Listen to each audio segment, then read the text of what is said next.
Wanasema fahali wale unapopigana nyasi ndizo zinazoumia mtu wangu.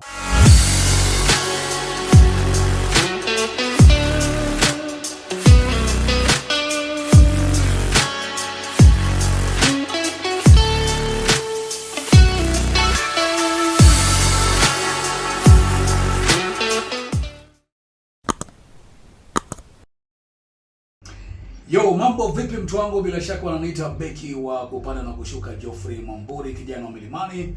Mambo yanakuwa namna gani? Natarajia kwamba uko poa kabisa, na kama kawaida mimi huangazia sana soka la kina dada. Ndio maana wananiita balozi wa soka la kina dada hapa nchini Kenya, na kikubwa ambacho kwamba kimekuwa kifanyika ni kuhusiana na timu ambazo zinashiriki katika ligi kuu soka nchini kwa wanawake, kwa maana ya FKF WPL, zimeweza kususia mechi za wikendi iliyopita. Sababu kuu ni kwamba wanadai kwamba kuna matakwa fulani ambayo kwamba hawajatekelezewa na shirikisho la FKF. Kumbuka Alhamisi iliyopita vilabu hivyo viliweza kuungana na kuweza kuwasilisha barua kwa FKF vikitishia kuweza kususia mechi za wikendi iliyopita, wakisema mambo mengi sana ambayo kwamba hawajaweza kutekelezewa. Na sitaki kuandikia kwa mati la hali wino upo. Nilizungumza na Richard Teka ambaye ni afisa mkuu wa klabu ya Kibera Soccer Women, kwa maana ya CEO, ambaye aliweza kuwasilisha ama ile barua iliweza kuwasilishwa ikiwa na wino wake, wakiwa wameungana pale, akisema kwamba kuna baadhi ya mambo ambayo hayajakuwa sawa. Na moja wapo ya mambo ambayo hayajakuwa sawa ni pamoja na swala zima la wazo matumizi ya fedha za kustawisha soka la wanawake kutoka kwa FIFA. Wanataka kujua wazi ukoje. Hizo fedha hazijaonekana zikifika ground wanayosema. Kuna swala vile vile pia kuhusiana na mpeperushaji rasmi wa mechi, kwa maana ya broadcast partner ambaye kwamba hayupo katika ligi ya wanawake ikilinganishwa na ligi ya wanaume ambayo inapeperushwa vile vile pia. Kuna swala pia kuhusiana na sponsorship, haipo katika ligi. Ukiangalia ligi ya wanaume iko na sponsorship ama udhamini, ligi ya wanawake haina udhamini, kinyume na ahadi za pale awali kwamba itakuwa na mdhamini. Kwa hiyo hawana uhakika kwamba ligi ikiisha watapata pesa ngapi. Ni mojawapo yale masuala ambayo yanaangaziwa, na pia involvement ya husisho kwa timu za wanawake hapa nchini Kenya ambazo zinacheza katika ligi kuu kwa maamuzi ya timu za taifa. Kwa mfano kama kambi ilikuwa imefanyika juzi ya kuelekea WAFCON, kabla ya WAFCON kuweza kuahirishwa, wanataka kujua mbona hatujahusishwa. Yaani ni cocktail of things wanavyosema Uingereza, ni mambo mengi zaidi ambayo kwamba yako. Lakini ili kujua ukweli wa mambo, tuungane hapa na Richard Teka, CEO wa Kibera Soccer Women, ambaye nilizungumza naye kwa njia ya simu. Tumsikilize. Unajua tulianza kuitisha hii meeting kwa tarehe 5 mwezi wa pili hiyo mwaka. Tumeandika email mingi sana. Tumeandika email mingi sana lakini hatupati response. Tunapata tu kwa CEO ni revert. So ndo jana ndo tukaamua kama vilabu tususie hizi mchezo, ndo atuchukulie serious kidogo. Tunashangaa sana venye tumeandika email ya kwamba tutacheza mchezo. Anashangaa itachukua hata 1 hour. Walikuwa washajibu na imechukua like wiki kadhaa kuweza kutujibu hiyo email yetu ile ya kwanza kabisa. So msomo wetu bado ni ile tu, tutacheza hadi tukutane na wao na tuweze kusikiza wako na yepi ya kutupatia kama vilabu, ndio tuweze kuendelea kucheza mchezo. So tutacheza bado. Na labda wakitishia kuweza kuweka sanctions kwa vilabu kwa sababu ya kususia. Tuko tayari kwa any sanctions so long as to make sure kwamba in future hii league yetu inachukuliwa serious. So kama tumeelewana kama vilabu, hakuna klabu itakuwa kwa kiwanja hiyo Jumamosi na Jumapili. Hakuna referee ama mtu yote ataruhusiwa kuingia kwa viwanja za hizi vilabu nyenye zinafaa kwa home. Na hakuna home team zimeconfirm ama zimeconfirm kuhaya kiwanja ni ya mchezo, because hakuna timu iko na viwanja zao isipokuwa polisi na ulinzi. Na ulinzi na polisi wote hawachezi nyumbani, wanaenda away. Nimekupata. Kwa hiyo ni matakwa yapi hayo ambayo labda mnalalamika hayajatekelezwa na shirikisho ambayo mnayashinikiza? Tarehe 26 mwezi wa kwanza tulikuwa na mkutano ya online na vilabu zote. Na tukakama kuna 4 agendas. Ya kwanza ni about ligi iko karibu kuisha, tubakisha mechi kama 6 ama 5 ligi ishe. Na hakuna communication yoyote kutoka FKF kwamba tutachezea nini, namba 1 atapatiwa nini. Yaani hakuna zawadi yote isipokuwa kile tangu season ianze, kile FKF imeweza kutufanyia tu ni kutengenezea fixture na kutoa hiyo msimamo ya vila ya extending kila baada ya kila end of the week.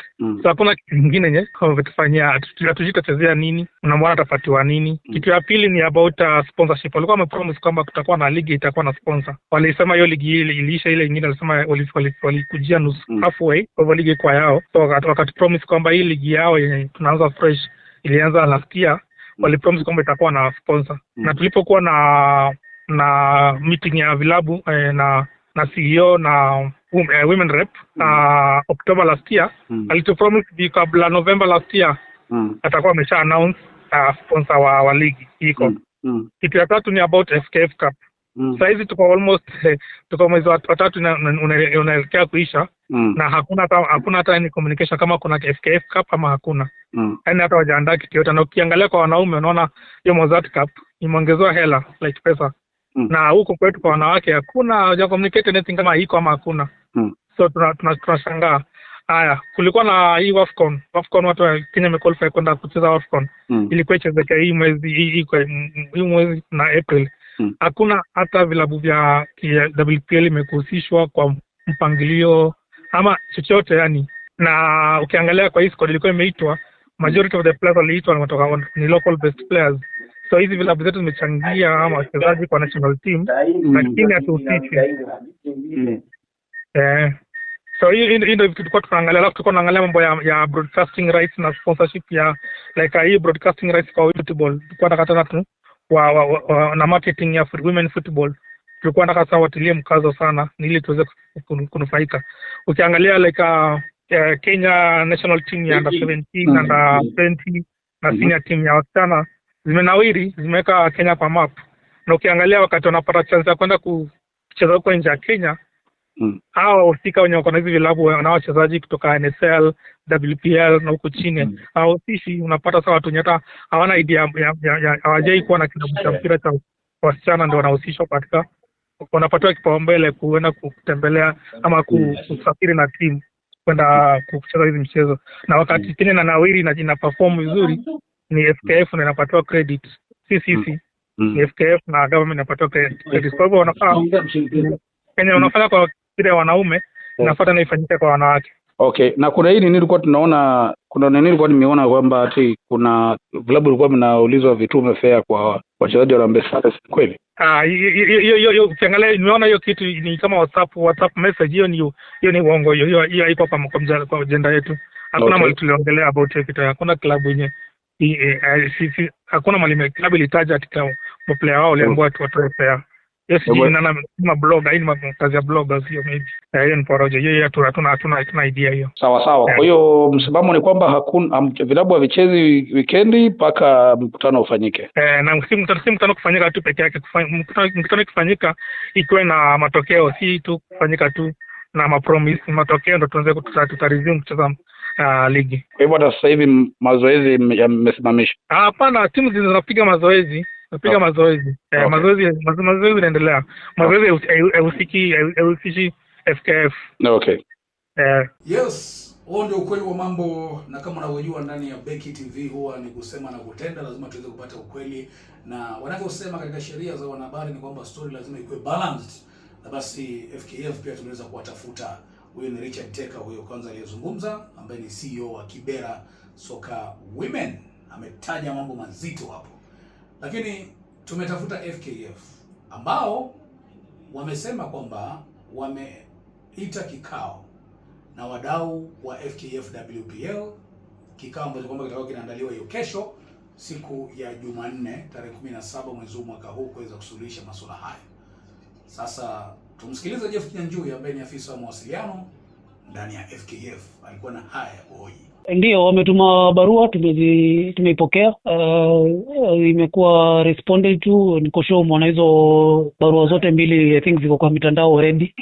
But tunazungumza nao, na si WPL peke yake, ni teams are across all the FKF leagues, so it's a continuous discussion with the teams.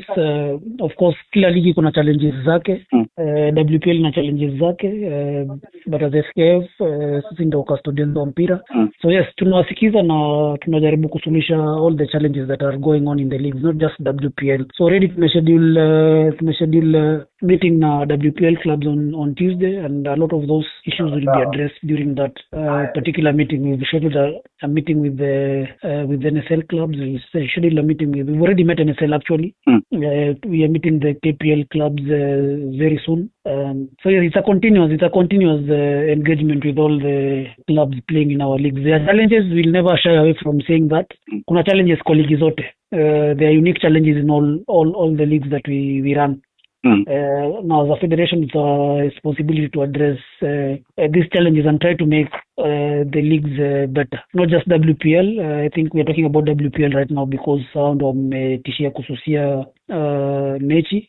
But there are unique challenges, not just in the WPL, even in the NSL, in the SportPesa League, and all the other leagues, the Division 1, county leagues. So it's a continuous engagement process. It's not a one-off meeting. We'll have meetings every single time. We've met them before. We are not shying away from meeting them again. So it's a continuous process. Imanishiti kukutana nao on Tuesday, shida zao zitakuwa zimeisha. Kama challenges ziko kwa ligi zitakuwa zimeisha. So it's just a continuous process. I think that's why we are in these offices, to try and make the situation better.